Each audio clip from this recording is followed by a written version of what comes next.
we are going to end today's stream on some Joe Rogan, because I do need to get to the tournament, but we are going to very quickly go over some weird shit that happened over there. But first, let's go ahead and take a look at the fan art section. And this one is from Mathematical Cabbage. It is a submission for the costume contest. There is a flesh version and a slime version, and it is a mini dress with big jacket. And you know what? 10 out of 10. Jessa says, ew, Joe Rogan. Yeah, we're here. We're here. Orla says, I saw a Final Fantasy Commander deck the other day. Yeah, there's 4 of them. There's 4 of them. Will says, do you mind explaining Yawgmoth's Bargain to those not around or even alive then? Yeah, Yawgmoth's Bargain is a card that says that you are allowed to skip your draw phase and pay 1 life to draw cards. It's a very, very powerful card. It's a ridiculously powerful card. It's very broken. Yawgmoth was a eugenicist in charge of a bunch of sycophantic robots. So his favorite card was a card about making a deal with Donald Trump. And we learned about it as he made a deal with Donald Trump. So there's your fun Magic the Gathering fact for the day. Or your fun JD Vance fact for the day. One, the other, or both. Anyway, thank you, Mathematical Cabbage, for the mini dress fan art. I think it looks adorable. And, as always, thank you all for your fan art submissions. If you want your fan art to be shown in a future video, the best way to do so is to drop it into the fan art section of the Discord. That's it. Let's go ahead and take a look at what's going on here. I need to go ahead and pull this up. So, this is Joe Rogan talking with comedian Tim Dillon. And they're talking about AI for one part of this, and then they're talking about gay people and pride. I'm debating on which one we should talk about. Also, is Trump Gix? No, actually. JD Vance is Gix. Per the lore, JD Vance would be Gix, because remember, Gix was somebody who initially hated Yawgmoth during the time of the Thran Empire, and over time was converted into his sycophant. JD Vance is Gix confirmed. Just... is that a typical Rogan stream? I mean, yes, it is, but... God, you guys are gonna keep dragging me into fucking Magic the Gathering lore conversations instead of actually doing what I'm supposed to be doing. So a technophile as well? Yes, definitionally. All Phyrexians are technophiles in some way, shape, or form. Completely.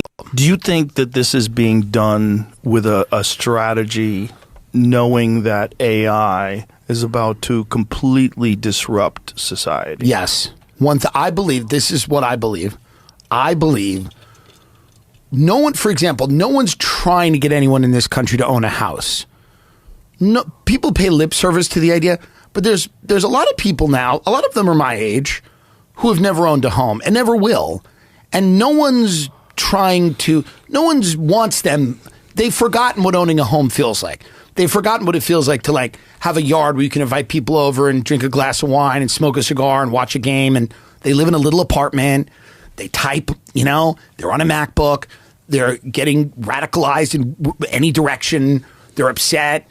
They're on dating apps or whatever. But they I mean, yes, but there is not a whole lot of difference between having an apartment and having a house, depending on the setup of the apartment.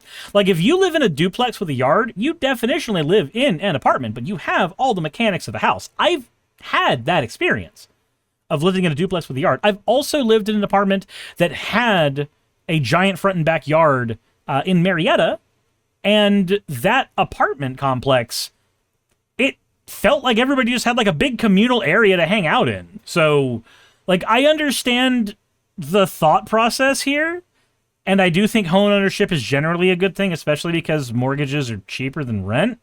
But to argue that these things simply don't exist with apartments is weird, because I've lived in apartments that have them.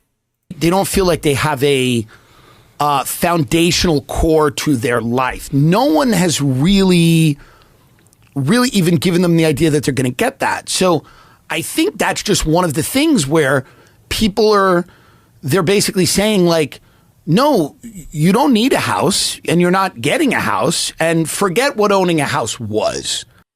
So I also don't think people largely should have to own homes. I think people should be housed. Marco says, it's cheaper than rent if you can afford the upfront cost. That's where people get shot. It's Boots' theory of economics.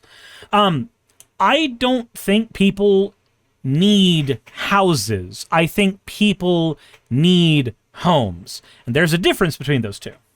An apartment is a home. A house can be a home. My problem with houses, as somebody who owns a house, is that the only way that we can continue having houses specifically and not apartments is if we are constantly building horizontally, building laterally. This requires us to do things like building more neighborhoods. You know, places that don't have business or commerce in them, where people need to have access to business and commerce to afford to live. The business and commerce has to be outside of the neighborhood, often within driving distance, which means people then need cars in order to be able to live, which means now they have the cost of a mortgage, the cost of a car, and anything else that may come with that, when friends of mine who live in cities don't tend to have that problem as much. Because even though the cities tend to be more expensive to live in, they don't actively need vehicles, because everything is within 15 minutes walking from where they are. And if it's not, there's a train that takes you there. Orla says you have the Boots theory of economics, which shows how being poor is more expensive, but then you have the housing theory of everything, which basically discusses how the lack of housing, in par or in full cases, causes the rest of the economic problems. Yep, I have experienced it before. Being homeless, very expensive. So I understand the thought process of wanting people to own homes, specifically. But as the human population increases, there's a finite amount of space in the world. And you cannot have a fuck ton of houses as you spread out. Eventually, you have to build up. It may not be a problem we have to address in my lifetime, but it's a problem that humanity will have to address eventually. Or we just have a bunch of homeless people. One or the other. Marco says, counterpoint, condominiums. So I think you're being really charitable to this guy's argument. I'm trying to be. I just think that the fact that people should have to own homes is silly. I think it's more important that people are housed. In a world where people have a central location where they can go to eat, shit, and sleep, that is, generally speaking, what is needed. I don't feel much different in a house than when I was in an apartment, other than the fact that maintenance costs in the house blow dick. Like, forget that. That doesn't matter. And I think part of this is because they know, same thing with healthcare. There's no real movement to give anyone healthcare in this country. And if it is, it gets shut down immediately. Are we ignoring Medicare for all? Are we ignoring, yes, they do get shut down, so I guess that is your larger point, but, there are movements that are trying. Maybe we should talk about who's shutting them down. So on the positive side, you might go, well, they know that AI is coming and that AI is going to do a lot of stuff with health, and it's going to help extend lifespans. But also on the negative side, they go, AI is going to disrupt the economy to a point where, we're not going to have people owning homes and cars and things like that. We're going to have a lot of people without a steady income, or they don't really know what to do. Yeah, because you're throwing away their jobs to AI. Dooley says, back again to what you're describing as an actual plan. It's called Housing First. The problem is so many organizations claim to have Housing First terms and ideologies, but never actually do what Housing First says to do. Fair. I'm not familiar with Housing First, specifically. Old Gus says it's not a real movement if it's from the left. It's what they reason. Fair. Fair. Yeah, so this is one of the reasons why I do not like companies bringing in fucking generative AI shit, because the idea that, we can replace somebody with an AI agent. We can replace the artist with an AI generation. We can replace our writer with AI. We can replace these people. Where the fuck are they supposed to go? The whole reason the Luddites did what they did is because they were losing access to their jobs. They wanted job security as technology was making some of their lives harder to live because they were losing their employment. Instead of getting job security where they would be moved into other areas of their place of employment, which is what they wanted, they were just being let go. Orla says, haha, AI's lost like $1 trillion. Yes, it has. Said, on paper, housing first is honestly amazing. It just goes against the fundamentals of capitalism, so we tend to use it in name only. Yay, fundamentals of capitalism, my favorite. Blech. So, like, I will give my complaints where AI is concerned. Right now, in regards to this conversation. If we're going to talk about apartments, we're necessarily talking about communities as well. We're talking about atomization. One of the things AI can do, is it can cause people to become incredibly atomized. Because they will talk to an AI instead of talking to people, to friends. Instead of going out and hanging out with friends, they may sit down talking with character AI or talking on Janitor. I know this because I studied it for a video. Reading through those Reddits. Actually developed an AI addiction myself. Figuring this shit out. Now, luckily, I have a healthy outlet. I have a girlfriend who I love, who I get to spend all the time in the world with. I have a very healthy job. It's healthy. Don't at me. Don't at me. I am 100% perfectly fine with my job on the internet as an anime cat girl talking about the world around me burning. It's fine. It's fine. I also have a ton of real life friends who I spend a shit ton of time with. On Tuesdays, I go play Riftbound with them. On Thursdays, I go to a Riftbound tournament that sometimes has my friends. On Fridays, I invite people over and I cook curry and we play video games together. And on Saturdays, I go to a Magic the Gathering tournament and I don't come back home until 2:30 in the goddamn morning because we go to a bar afterwards, get greasy food, and play more card games into the night. I am incredibly privileged when it comes to friends and community. But people who are not can be easily preyed on by this software, where their romantic interests get replaced with a robot, where their friend interests get replaced with a robot. I think that's fucking predatory. Do I think that that service should be available to people? Sure, but I think we should have better regulations on what it can do, better guardrails, so that it's not, convincing people to kill themselves, historically something that's actually happened. I also don't want it replacing jobs. I'm sorry, but I do not think that the AI agent replacing a job that is then going to have to require an AI engineer or just any other coder to go and look over the code multiple times, wasting a fuck ton of time and money, is better than just having a few dedicated coders. I'm sorry. I don't think artists should be losing their jobs. I do not think that we should be engaging in non-green energy incentives. I found out from KFox recently that apparently China has a giant green energy incentive for their AI. Like, whereas OpenAI and Elon Musk's shit Grok, they're trying to open data center after data center after data center, and actually like fucking over the environment and raping the environment here, China is struggling to keep up with demand for their AI infrastructure because they have a renewable energy policy for their AI infrastructure, which is wild to me. That's insane to me that we are competing with them, but we can't do the same thing. Why? That doesn't make any sense to me. If we have to have the fucking robotussy, then can we at least make it not rape the environment? Kazooie says, to be fair, doesn't China have a green energy incentive for everything right now? Boy, howdy, I wish we had that too, Kazooie. I wish that we had a president that gave a shit about that instead of saying things like, clean coal, clean coal, clean coal, everyone. We're bringing coal back, clean coal. Like, I wish we had better green energy incentives here. I do. And I'm not a fucking give me all the wind farms liberal bullshit. Like, no, I'm okay with fucking nuclear. Nuclear can also be green energy. Just fucking give it to me. Inject it into my veins. Orla says, yeah, aren't trying putting their data centers out in the middle of the ocean? That I don't know.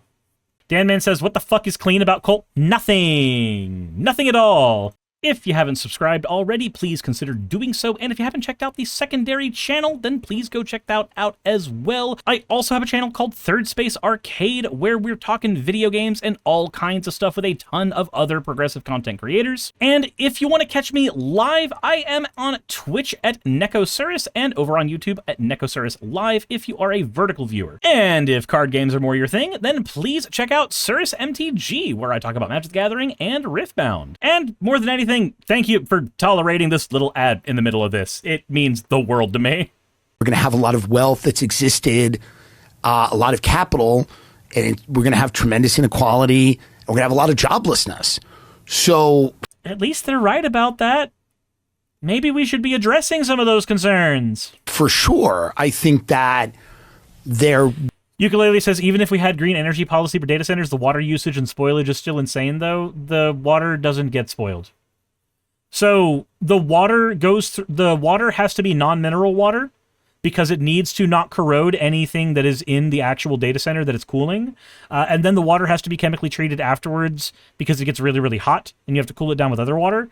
But I really do incentivize everybody that talks about the AI water thing.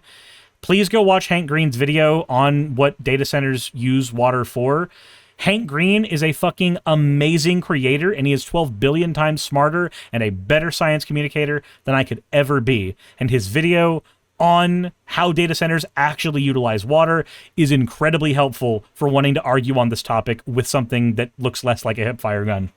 They're preparing for that. I mean, there's no way you can look at the landscape because they're selling the country off for parts. And this is both parties, and this is like, they're selling it off for parts. So, I mean, obviously, something's coming. Something's coming, for sure. And I don't know when it is, and I'm sure the AI thing's overblown to an extent, and I think so much... Not really. Not really. One of my patrons has a sister who works at a gaming company, or worked at a gaming company as an artist, and has been laid off because of AI. It's not overblown. I know people in my life who have had their jobs taken away because of the ways that CEOs want to use this technology to cut out their workers. Because overhead, the biggest overhead cost for any business is always going to be human beings. It is almost always labor. So it's the first thing they try to cut, even though it is the most essential thing. The reason you spend so much on labor is because you have to, because you need people. Our GDP depends on it, that a lot of these companies are lying. But Anthropic's these are creepy companies, you know? I mean, they're just creepy. Well, the amount of power that tech companies have in general is unprecedented. There's never been corporations. I mean, unless you go back to like the East India Corporation that, you know, you go back in the day where they had like an enormous army. Right. You know? Totally. And they took over India and Pakistan. And but if you look at what they're doing, it's very different than that. You know, other than the army part, what they have is robot armies. And then they have AI. They have the monkeys, the Lex Luthor from the Superman movie Monkeys. Orla says, but we already know that AI costs more than having an employee. It depends. That statement doesn't mean anything because we are not adding the qualifier of what industry, what job within the industry. Because there are some where a employer may take less accurate output from an AI over more expensive output from a human being. It's stupid. Anselin says, how many more hours does it take to check if the output is made correct? Depends on the industry. Which Elon just recently said is going to be like 1 million times smarter than the smartest human that's ever lived. Right. Like, this is the goal. The goal is to create... First of all, AI lacks the ability to be intelligent. Large language models cannot be intelligent in the way that we build them right now. Large language models, by their nature, are a neural network of machines that is fed a bunch of data, and then we poke it with a stick, and then we see what outputs we can get out of it. That's what it is. It's not smart. It's not a person. It doesn't have personhood or sentience or anything like that. It is a skinwalker. It mimics it. When you have an AI boyfriend, you don't have an AI boyfriend. He doesn't have intelligence. You have ChatGPT role-playing one. And role-playing is lying. Like, that's what it is. Now, it is recreational lying. I am not a 12th level wizard casting necromantic spells in D&D. But when I'm role-playing, I'm telling you that I am, which technically is a lie, but within the context, it's not. ChatGPT does the same thing. but it's not a person. But it's role-playing one. It's a fucking skinwalker. So basically, hyper-specialized guessing machines. Yes, it's predictive text. It is the tech behind predictive text. Literally a digital god. And it's going to be controlled by not us, not the collective human race. It's going to be controlled by a select few group of people. And that's weird. Like, and we're just trusting them. Well, that's why you're not. Well, that's the thing. We're not trusting them largely, though, guys. It's just that they have so much money and nobody is willing to be the Mario brother there. Like, they have the money to do the things and people are not able to stop them because they have done such a good job at breaking us apart and atomizing us. And by the way, the AI is also a method of atomizing us. Not getting a vote on immigration levels, or you're not going to get a vote on, I think the reality Just slip that one in there, I guess. is that eventually they're going to go, do you want safe streets? Do you want food? Do you want a little bit of money? You got to do X, Y, and Z. You got to believe X, Y, and Z. Yeah. And I mean, that seems to be. You have to believe X, Y, and Z? According to what? Also, can I just say, I hate when people speak in those terms. I hate when people speak in vagaries. Because there's a fundamental difference between, hey, for you to get money, let's say for employment, you have to believe that God is real. Versus you have to believe that your black neighbor is a person. Said, Madeline says, intelligence is too weakly defined a concept to determine whether AI is intelligent. If it's predicting new patterns based on previous data, then it kind of is intelligent. If it's passing the Turing test, then it's like that too. But some people don't pass that test. So, like, are they smart? No. Can a rock be intelligent? I think we've proved that yes.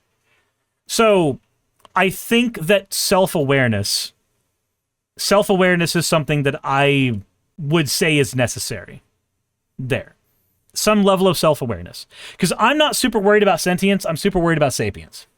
And self-awareness is required for that. And the AI, by its nature, cannot be self-aware. Not in the way that we have built them. As for it being intelligence, it's not, because it's a machine. As a machine, again, without the ability to be sentient, is Google intelligent? Because when I type a thing into Google, I get a result that helps me out. I would say no. It's an input-output machine. That's not necessarily intelligence. That's why I say it. That's why I use the term skinwalker very specifically. I use that term because a skinwalker, by its nature, is not the thing that it shows itself to be. Whether we're using the term skinwalker or we're using the actual, like, ancient Indian term for it, as a thing, it is not what it presents itself as. And it presents itself as something to get something out of you. For AI, right now, it's your time. Anselin says, sentient or sapient? I'm still unsure of the difference. Sentient is the ability to make decisions and choices. Sapience is the ability to be self-aware. A dog is sentient. It can make choices. It has a personality. Is it sapient? Does it have the measure of self-awareness that a person has? Can it have the internal dialogue that we have that causes us to have existential dread? As far as I know, no. So, there's my line there. Terrence says, for anyone wondering why he made that distinction, the only thing you need to do to make an LLM sentient is hook it up to a camera or microphone and set it to process the input from that sensor. Some microbes are sentient. Yeah, so, like, the definition that works for AI, the actual, like, philosophical term that works for AI is P-zombie. It's a philosophy zombie. A P-zombie is something that mimics human behavior, human speech patterns, mimics what looks like human thought processes. However, it lacks the ability to actually engage with any of those on a fundamental level. It is simply a machine that responds to stimuli. When I go to ChatGPT and I type something into it and it gives me an output, it is a machine responding to stimuli. If I am not there, the machine has nothing. There is no internal processes. There is no internal thinking. It requires stimuli.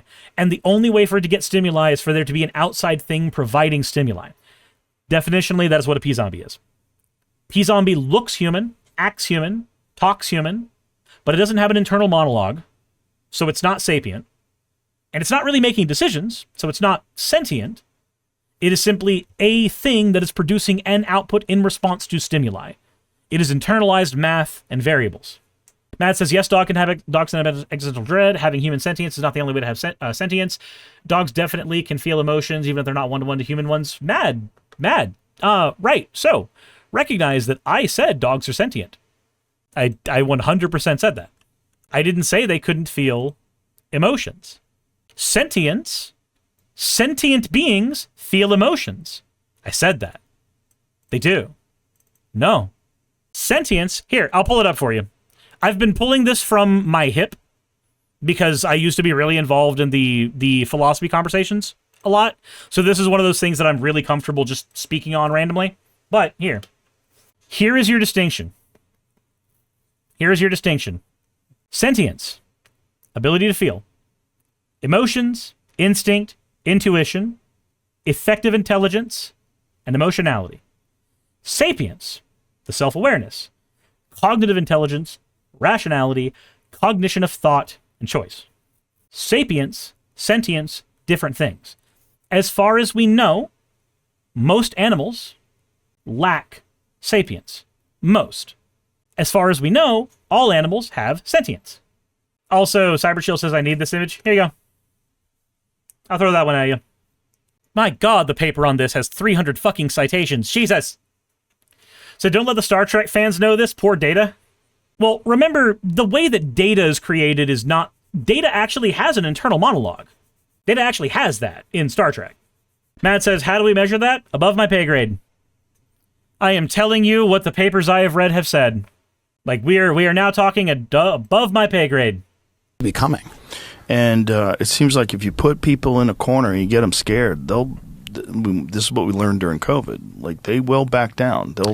They'll go along with a lot of stupid shit. They'll try to find comfort. CyberChill says, I'm sorry, I'm going to argue my cat has achieved consciousness because she has all these based on my limited understanding of definitions. CyberChill. All right, I'm gonna pull the thing out for you again. Do you see within the Venn diagram where the circles converge? Do you see that? What's the word that encompasses both sentience and sapience? Both of them together. You can argue that your cat has achieved consciousness, and I would agree with you that your cat is conscious, because it doesn't contradict anything that I said. The Venn diagram for sentience and sapience is that they both are conscious. There's a circle there. And they will listen to people that they deem to be worthy. Yeah. You know? They'll trust the government, which is wild. The left is the people that trust the government. Well, now. you have all these studies that... No, we don't. What? What the fuck are you talking about, Joe? I don't trust jack fucking shit from Donald Trump's government. What? Joe, are you... No. Okay, people in my audience from the left, those of you, do you trust Donald Trump's government?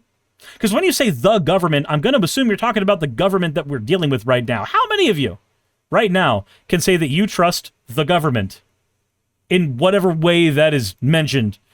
Oh boy, that is a lot of no's. That is a lot of no's. That is a ton of no's. Wow. Margo says he means the vaccine. Oh, I know. I'm aware he's trying to specifically talk about the vaccine, but the problem is it doesn't matter. If he's going to talk in broad terms, I'm going to hit him in broad terms. That said, it's not that we trusted the government when it came to vaccines. We trusted the experts who had worked on the mRNA vaccines. It just so happens that the mechanism of deploying that was the government. Yeah, Zoda has it right. Health professionals are not the government. Old Gus says he's twisting things. A lot of leftist policies are make government do more, thus entrusting the government, which is different. Yeah, entrusting with government is not the same thing as trusting the government. Entrusting is saying, hey, regardless of how I feel about you, do this fucking task. Come out, you know, this is the thing that I like. I love London, and the people there are great, and they're fun people and everything like that. But they have because they get healthcare. They get a little more from their government than we do. There's more trust in their government than we have in our government. And there's positives to that and there's negatives. That's not more trust in your government. That's entrusting more things to your government. Very different. But they're a society of rules and customs and order. And it is... Oh no, is this gonna be the like borderline fasci order begets strength? Strength begets people who are strong, some bullshit. a bit different. So I think they are more likely to go along with the grand plan of the government more so than the United What is the grand plan of the government? I hate when people speak in vagaries. I really do. I need specifics. I don't know if it's neurodivergence or if it's me like legitimately really needing people to actually define the things they say. Raka says, good times make weak men type ass. Jessa says, you know, the plan. Yeah, the plan. The plan. Whatever the plan is. I don't know what the fucking plan is. Could you tell me what the plan is? United States, where we really do question more what's happening than people in Europe or the UK. Do we? I'm pretty sure that it's not that we question more. I'm pretty sure it's that we lack the ability to know how to question. Overall. Yeah, well, that makes sense, right? They have socialized health care. They have, isn't their education paid for completely? Isn't university? Yeah, they have Up to 4 years, depending on your location. Yes. good stuff. They have a good life. Yeah. There's benefits to that. Totally. There's like a balance to be achieved. I've always said that, like in this country. There's a balance to be achieved between taking care of people and not? Is that where we are? Foolish that we don't pay for higher education. Like, Hey, at least we agree with that. At least there's one thing I agree with Joe Rogan on. Fucking education should be paid for the entire way through. We have a shortage of doctors in the United States because people can't afford to become doctors. We have a shortage of pilots in the United States because people can't afford to be pilots. We have a shortage of people in the TSA because TSA. We have a shortage everywhere in the fucking aeronautics division right now.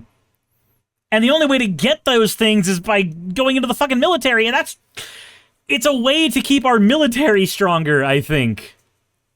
And I hate that, because we don't win wars anymore anyways. Zolta says, look, we have a state that needs to care for people's needs. I agree.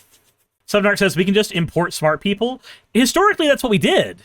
Historically, that's actually exactly what we did. But the problem we run into now is that we are hemorrhaging them. We are brain draining. We said they're brown, so we're deporting them. Like, we've actually gotten rid of several, like, key experts in the United States because of Trump's policies. It's so dumb. That said, there's another part of that video that I wanted to go over where they were talking about gay pride and stuff and how bad it is, but I'm not going to be able to go over that right now. And by the time that I am able to stream again, I probably won't be going over it at all, but we'll see. That said, I do want to thank everybody here for being here, and I do want to thank the spirited debate energy that everybody has, because y'all keep me on my toes. Like, in no uncertain terms, y'all do keep me on my toes, and I appreciate that. And I just want to say that again and again and again. But I have a Riftbound tournament to get to, so I am going to be sending y'all out, and then I actually will be seeing y'all tomorrow. I am taking tomorrow off because I have spent time doing card game stuff earlier in the week. So instead of doing card game stuff tomorrow, I'm going to be here with you guys. Hopefully y'all enjoy. Hey, you made it to the end. I want to give an extra thanks to the patrons who allow me to do this full time.